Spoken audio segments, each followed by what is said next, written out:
Are you hiding your business decisions from your husband because you're uncomfortable with what he's going to say? You don't think he's going to be supportive. You're afraid that he's going to start making fun of you. There are so many reasons to not tell your husband about the things that are going on in your business, especially if these take a lot of money or are a little bit uncomfortable anyway. So we tend to just sort of like not talk about them, and it's not really good because then you feel like you're hiding something. And that doesn't do very well for your intimacy. It doesn't do very well for your conversations.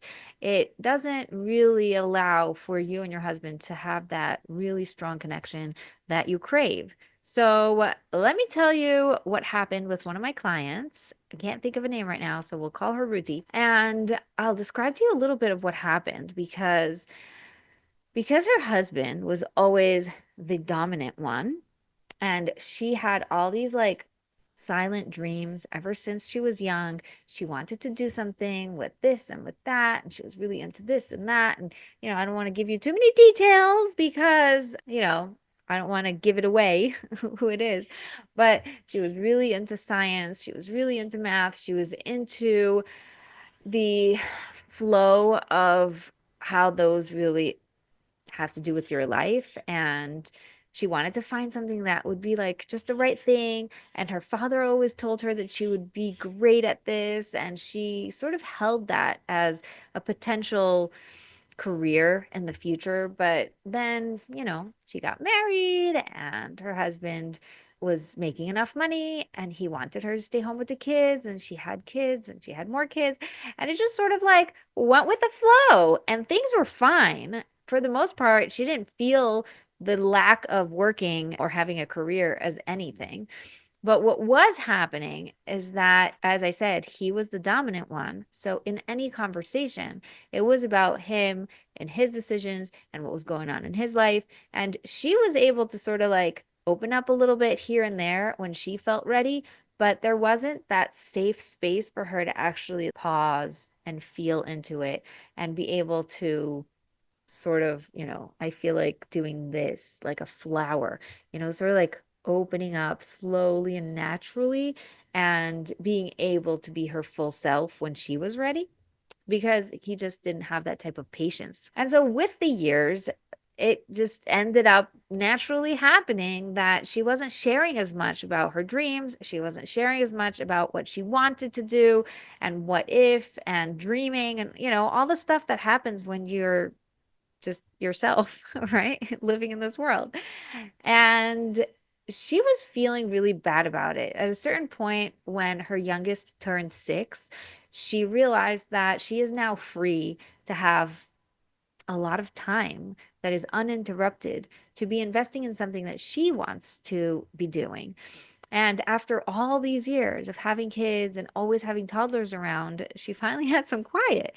And that's when she turned to me and asked me to coach her. And it was actually really interesting because I usually coach women who are already in business and, or maybe just like know they want to go into business and just need the help of like the strategy and what to do and how to get over the fears and all that stuff. But like, this was a really awesome opportunity to help someone go from full-time mom, you know, doing all the schooling and the home and whatever, to really transition to having a business. And it was so beautiful because not only was her goal to open up her business and do her thing, but really she wanted to do it from a place of support and feeling like she was able to be her full self with her husband. And some of the things we had to get over were his taking up so much space, right? In a conversation, it was always about what he wanted to talk about. In the way that they were doing things, he was, as I said, dominating the space, the physical space, the emotional space. Everything was always about him.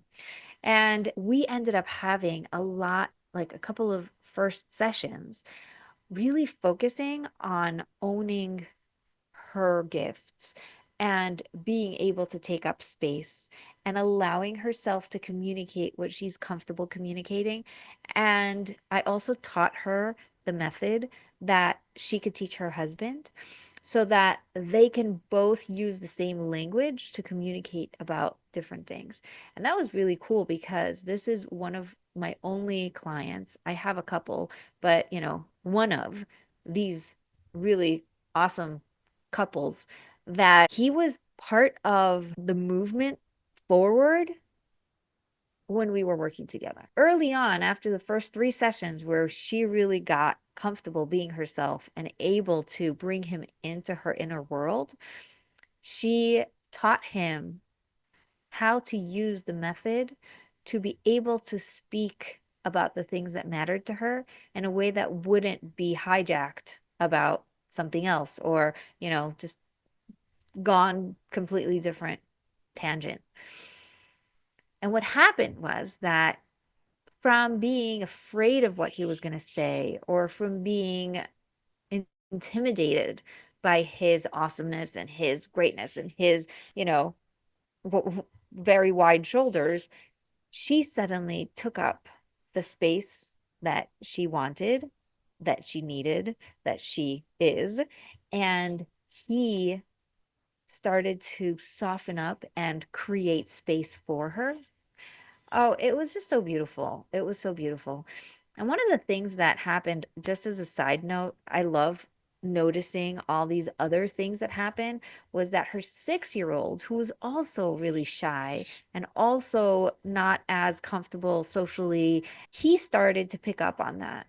And he coming home with more friends.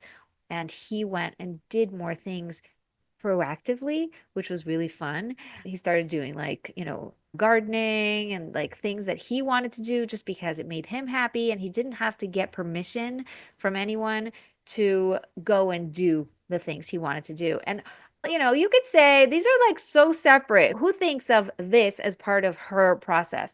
But you could see how when a mother owns up to what she is doing, her kids just sort of feel it and they borrow that. They borrow the confidence. They borrow the calmness. They borrow that energy, the atmosphere in the room. So if you see yourself as part of this dynamic where your husband takes up so much space in his own inner world and he doesn't have the capacity to talk about your business or make decisions with you or listen to the pros and cons and he just wants to hear the bottom line, what we can do is we can create the space intentionally and we can also allow him into this shared space where he gets to come around and be different to allow you to be different. And this is something really magical that happens with the work that I do with some of my clients.